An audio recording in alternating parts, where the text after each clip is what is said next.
Recognizes Ms. Patola from Alaska for 5 minutes to speak on her legislation. Thank you, Madam Chair, and I'd like to echo what the representative from Washington, Mr. Newhouse, has said about both of you and your good works for Indian country. Thank you.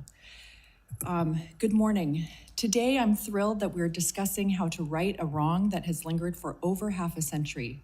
The Alaska Native Claims Settlement Act of 1971, or as we refer to it, ANCSA, enabled economic self-determination for Alaska Native people and has benefited all Alaskans for the last 53 years.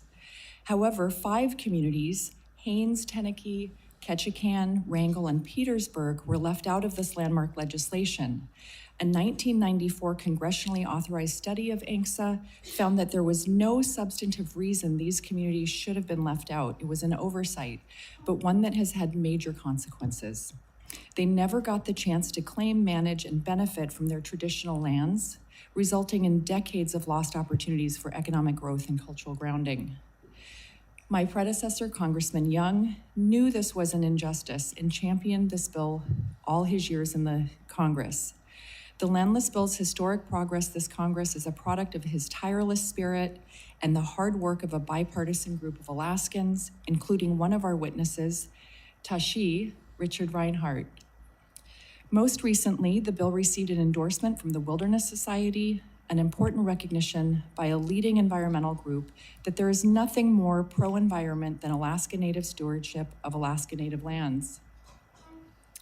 Additionally, the United States Forest Service, the current manager of the land that this bill would transfer, has expressed their desire to address this long-standing inequity in their testimony for today's hearing. Given the unanimous support for this bill from the Alaska Native communities across the state and especially in Southeast Alaska, it's clear that a consensus has emerged and it's time for Congress to join. My name is Chris French, and I am the Deputy Chief for the U.S. Forest Service over the National Forest System. And I'm pleased to be here today to discuss the United States Department of Agriculture's views regarding the conveyance of lands within the Tongass National Forest to 5 Native villages in Alaska as proposed under H.R. 4748. USDA recognizes the special relationship that Alaska Natives have to their land in Southeast Alaska, which are the homelands of the Tlingit, Haidit, and Tsimshian people. We acknowledge important customary, traditional, and current uses of the Tongass National Forest and the contributions of the land and resources to the social and economic well-being of the region's communities. Through our joint secretarial order on fulfilling the trust responsibility to Indian tribes in the stewardship of federal lands and waters, USDA recognizes that it is the policy of the United States to restore tribal homelands to tribal ownership and to promote tribal stewardship and tribal self-government. H.R. 4748 would amend the Alaska Native Claims Settlement Act and authorize Alaska Native residents of Haines, Ketchikan, Petersburg, Tenakee, and Wrangell to form urban corporations. The legislation directs conveyance of specifically identified surface estate lands within the Tongass National Forest in the amount of 23,040 acres to each corporation, totaling approximately 115,000 acres. The bill directs conveyance of subsurface estate of these parcels to the Sea Alaska Regional Native Corporation. USDA supports the intent of the legislation, and we look forward to working with the committee, bill sponsors, and tribal communities to address this long-standing inequity. We continue to have productive conversations with the relevant stakeholders, and we look forward to discussing with the subcommittee and the sponsor of the bill's legislation about the potential impacts on the Tongass National Forest program of work, as well as opportunities to promote tribal and/or indigenous stewardship of our federal lands and waters consistent with the joint secretarial order. Chairman Hageman, Ranking Member Ledger-Fernandez, that concludes my statement. I would be happy to answer any questions that you may have on this important bill. Ikesutut. Good morning, Madam Chair Hageman, Ranking Member Ledger-Fernandez, members of the subcommittee, and Representative Patola. Thank you for your comments this morning, Madam Chair and Ranking Member and Mr. French. They actually cover a lot of what we care to say. I'm in front of you here today wearing my traditional tunic. This is the front of it is representative of Talkunagusha, the mountain that saved our people in the time of the Great Flood. I put this on to give you some sense of what we mean when we say we've been here since time immemorial.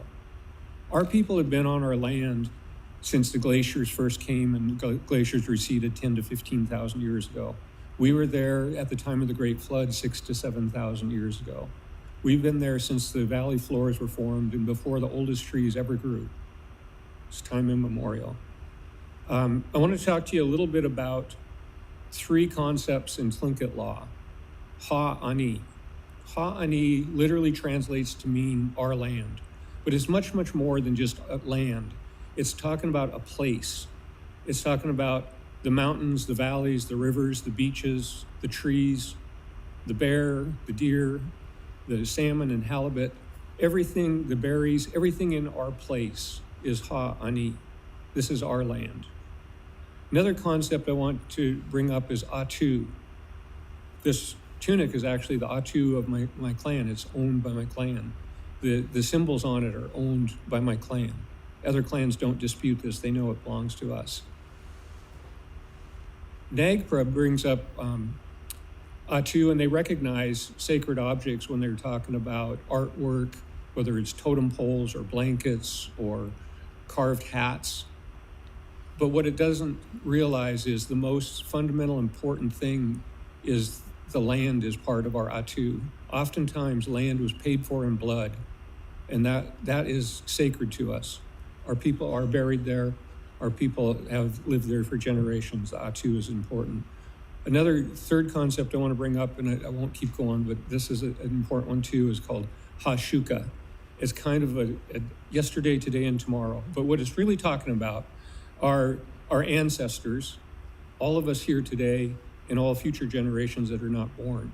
And the reason I bring this up is because this fight's been going on for a long, long time. It was started by my grandparents and my father's uncle, my father, on to me today, and it'll go on to my children and grandchildren, but we hope they never have to be here and testify and fight for this. I want to quickly run through the legislative history. 1867, Russia sells Alaska to the United States. 1890, Chief Shakes VI hires Willoughby Clark and sends him to Washington, D.C. to lobby the president and Congress for lands improperly taken. 1920, in the Amby Hall in Haines, Alaska, they pass a resolution to sue for lands improperly taken. 1930, in Wrangell, the Central Council of Tlingit Haida Indian Tribes of Alaska are formed to sue for our land taken. In the 1940s, Tlingit attorney William Paul sues the United States and wins a case in the appeals court, but that's later overturned by Congress, so that in 1950s, he brings Teton versus the United States to the Supreme Court, unfortunately loses. In the 1960s, 1968, Tlingit and Haida settles for $7.5 million for lands improperly taken. All the way up to 1971, the Alaska Native Claims Settlement Act. The Southeast tribes are discriminated against and not given land to the level of the other tribes in northern Alaska, where they receive 3 to 7 townships. And the 10 tribes in Southeast Alaska do not have appeal rights to appeal. And that's a lot of why we're here, that I'm here today, and why we have this bill, because only Congress can fix this. Through the Supreme Court case of Teton versus the United States, we have to come to Congress to settle this. And in 1972, when 3 of our communities realized that they had not been included in the bill, they appealed, only to find out they do not have appeal rights under the proper section of the law. So we're only asking for 0.5% of our original homelands. It's a very, very small piece. You can correct this injustice. This is up to you, and we would appreciate your help and support with our bill. Kunishish Hawa. I'm here to answer any questions you may have. Thank you, and thank you for that history. It's very interesting to know how long these things have gone on. And as I said a moment ago, I think that one of the tasks that we have as this committee is to try to right some of those wrongs. May I say the testimony was so powerful, so very powerful, and the themes that you played, the need to restore the land for everything that it means, which you were beautifully highlighted what it means. The idea that time immemorial is not simply two words. They are when the valleys were formed, right? Very, very powerful. You know, the need to reinvigorate, what a beautiful word, Chair Pino, about what getting the land and having it at yours would mean for culture and community. The need to respect the safety of community members, and that without this, we are disrespecting the need for that safety, and to restore those buffalo who we know were destroyed because there was a desire to destroy the Native people. And so thank you is very, very powerful. I hope I say this right, Ha'ani. Thank you for that. And I think when we look about the need to restore the Ha'ani, that we're talking about a very small portion of the Aboriginal lands of the 5 communities. I don't want to call it the landless. Those were your lands. So you're not the landless, it's your Ha'ani taken from you.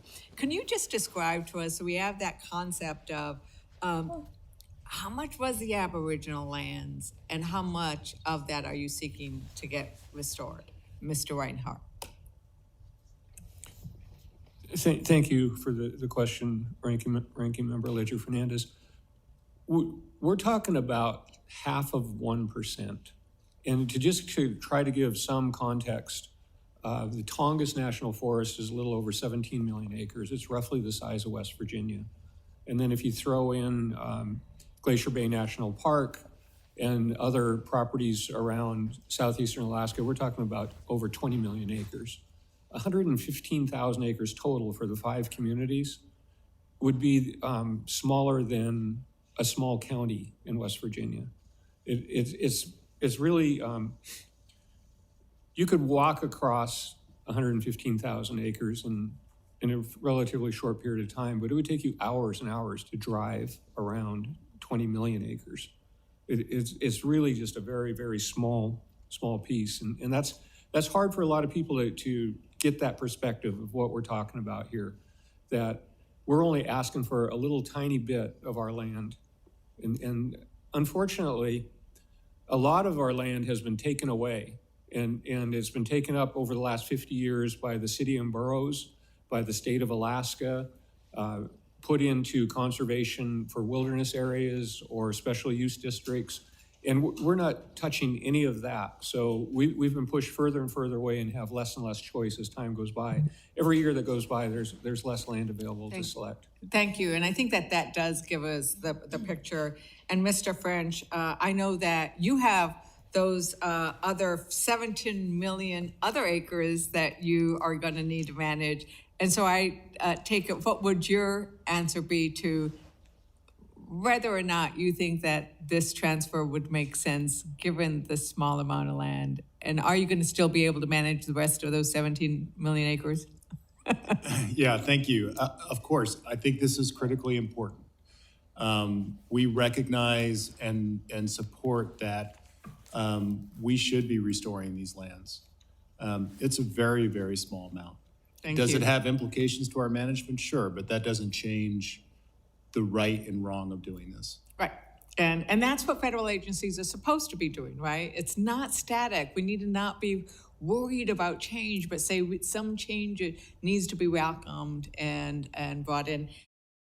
I would like to ask Mr. French and Tashi some questions, and I think I'll start with you, Tashi Reinhardt. You described the ways in which you and other community members have worked with the 5 communities of the landless tribes in order to address concerns that they have regarding the bill, and I wondered if you could speak more to that. Thank you, Congresswoman Patola. The reference you make, I believe, is with the communities of Ketchikan, Wrangell, Petersburg, Haines, and Tenakee. And we have met dozens and dozens of times with representatives from those towns. We're from those towns. And the primary concern that came up over and over again was access. People were worried about, can I still go pick berries in my favorite blueberry bush? Can I fish from my favorite fishing stream? Can I camp where I like to camp? Can I hunt where I like to hunt? Do I have access for subsistence use? The bill, as it's presented, has, I think, a little over 6 pages on access and easements, and guarantees in perpetuity that people will continue to have access for recreational hunting, fishing, subsistence uses. And that is in this legislation, and that makes this differ from ANCSA back in 1971, where those provisions were not there. Thank you. Thank you. And as just a little follow-up, how have your organizations been working with national and local environmental groups? Thank you again for that question. We have met dozens and dozens of times with, primarily we started with SEAC, the Southeast Alaska Conservation Council. And it took a long time for us to kind of sit and talk back and forth, listening to each other, and for them to understand that this really is not about logging, which is their main worry and concern, that this is really about social justice and returning land back to its rightful owners. And they understand something of native stewardship. They also understand they can't say, and I don't just mean SEAC when I say they, excuse me, I mean the environmental conservation community. And they realize on one side they can't say that they're supportive of natives and tribal governments for backing some of the things that they're after and some of their goals and objectives, and then on the other hand not support this. So I think they've all come around a long ways. Most recently, there was a letter of support from the Wilderness Society with over 1 million members, and they didn't just come out in support, they came out in very strong support and apologized for their past positions. You know, I want to add to your comments. Wrangell, one of our southeast communities, experienced a terrible landslide, and they lost a number of lives. And folks from their municipal government came in last week to DC. They had a trip planned. They weren't sure if they were going to come. They did come. And I want to say they were saying very good things behind your back about the work that the tribe in Wrangell has done. They were instrumental in helping with the emergency afterwards and making sure there was a disaster declaration and just helpful in every way. And so I think that is a really good reflection of the tribes that we're talking about in these 5 landless communities. And I wonder if you could just explain briefly how long you have been working on this issue. Thank you for that. Wrangell is a very, very strong community. They recently lost a whole family, a mother who grew up there, the father, teenage daughter in high school, and 2 elementary school children. And then there was at least 1 other person missing. So it's very sad. But the whole community comes together very strong and supports each other. I grew up in that community. I grew up where one of our leaders, back to really the father of ANCSA, William Paul Sr., the one that brought suit for Teton versus the United States, was my father's uncle. And I grew up with him coming to our house and listening to them argue about land claims when I was a child. I promised my father on his deathbed, literally, that I would fight and I would continue this fight. Part of what I was explaining when I was explaining earlier about Hashuka, the past, the present, and the future, goes back to William Paul in his fight. You know, clear back into the 1930s when they formed the Central Council of Tlingit Indian Tribes of Alaska in front of the Amby Hall in Wrangell on a winter day, kind of dark, windy, wet. Peter Simpson looks at William Paul and says, "Willie, whose land is this?" He says, "It's ours." He said, "Whose land is it?" "It's our land." He said, "Then fight for it." And William Paul took that fight, took it serious, and took it to his deathbed. Hashuka has to do with recognizing my grandmother, Gagi, and my granddaughter, who carries her name, Gagi, into the future. It has to do with recognizing my father, Yekuk Ravenbox. I'm talking about the Box of Daylight story.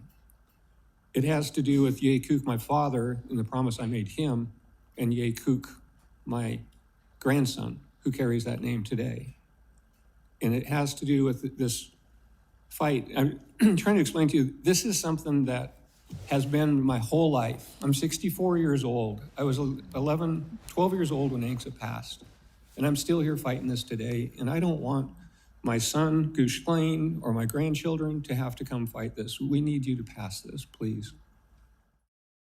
Now I recognize my good friend, Mr. Stauber, for 5 minutes. Thank you very much, Madam Chair, and I appreciate being waved onto the committee today. I'd like to take a few minutes to address my support for H.R. 4748, the Unrecognized Southeast Alaska Native Communities Recognition and Compensation Act, which I am proud to co-sponsor. I want to also thank my colleague and good friend from the great state of Alaska, Representative Peltola, for her leadership in introducing this legislation. This legislation was something that our former colleague, the late Representative Don Young, long championed. Following his passing last year, I was honored to assume first sponsorship of the bill, and I did not hesitate to co-sponsor the legislation when Representative Peltola asked me to do so earlier this summer. Mr. Reinhardt, can you share how the Southeast Alaska Native communities have been negatively affected by their inability to incorporate under the 1971 law? In other words, in what ways have these communities been shortchanged because they have not been able to incorporate?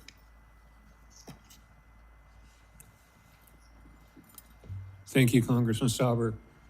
Thank you for the co-sponsorship. Thank you for taking up the mantle when Don Young passed. Don was somebody I've known for decades, for a lot of my life. And thank you for making this a bipartisan bill. We really appreciate that. How are we impacted?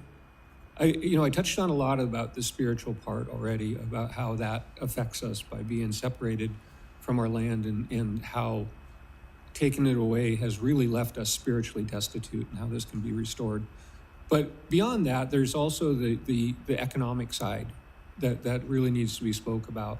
When you look at the other communities around southeastern Alaska that have their lands, and the amount of dividends and scholarships and profits and money that they have had for their people and their communities compared to ours. If you go to Hoonah, a very successful corporation there, I look up to them as a leading shining star. They've built a port facility for cruise ships to come in.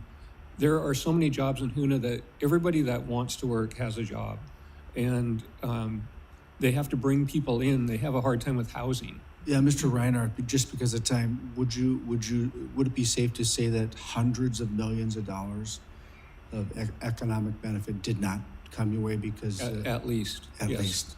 Yeah. Thank you. In his testimony, Chief Deputy French shared a concern from the Forest Service that the land conveyances outlined in H.R. 4748 would inhibit the ability for the Forest Service to meet its timber harvest goals.